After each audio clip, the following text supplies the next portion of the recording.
Cette idée reçue provient de l'usage très répandu des briquets à silex encore utilisés au début du XXe siècle. Ils étaient composés d'une pierre de silex frappée par un briquet en métal. La préhistoire étant l'âge de la pierre, dans l'imaginaire du XIXe siècle, l'usage de 2 pierres de silex pour allumer le feu était une évidence. Ce mythe a été très largement relayé à la télévision, dans la publicité, dans les manuels scolaires et parfois par les scientifiques eux-mêmes.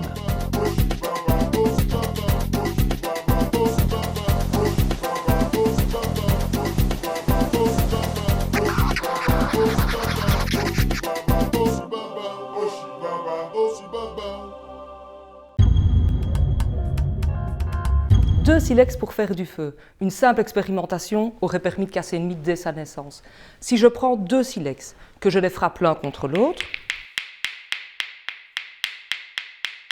j'obtiens bien des étincelles, mais elles sont froides, c'est juste de la lumière.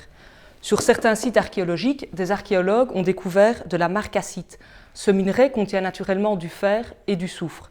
Si je prends un briquet en silex, que je le frappe contre ma marcassite, j'obtiens bien des étincelles qui sont chaudes. Il me suffit alors de les déposer sur de l'amadou pour obtenir des braises.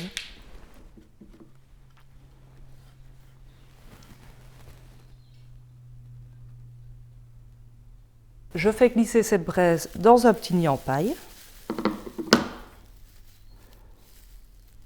et je souffle pour obtenir des flammes.